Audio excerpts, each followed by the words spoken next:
So who is Imran Khan? Why is he so divisive? And why is politics in Pakistan in such chaos right now? First off, let's run through Imran Khan's backstory. He was born into an upper-class family in Lahore and went to an elite high school. He studied at Oxford University in England, but it was his cricketing career that made him into a superstar.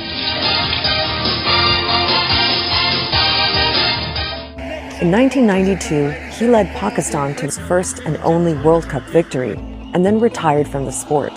He's easily the greatest Pakistani cricketer of all time. A very glamorous cricketer too. That glamour, of course, brought him to the attention of high society in London. In the early 90s, he was hanging out with rock stars and royalty, and married a British aristocrat.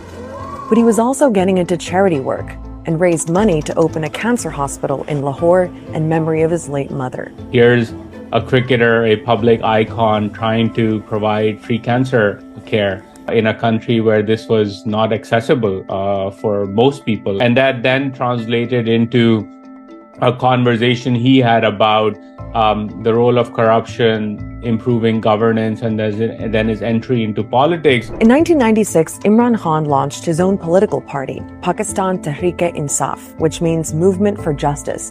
He styled himself as an outsider on an anti-corruption mission, but his political career didn't really take off until 2011. That's when he held 2 rallies in Lahore and Karachi. Tens of thousands of people showed up. He was promising to bring a new kind of politics to Pakistan. And 7 years later, that message helped him get elected as Prime Minister. मैं ये आपके सामने ये pledge करता हूं कि इंशाल्लाह ये एक बिल्कुल आप मुख्तलिफ किस्म की पाकिस्तान में गवर्नेंस देखेंगे. Now, until Khan came on the scene, Pakistani politics was dominated by 2 parties and 2 families. The Bhutto family, which is linked to the PPP, and the Sharif family linked to the PMLN. That's the party of the current Prime Minister, Shehbaz Sharif. For years, the 2 sides have been alternating in power,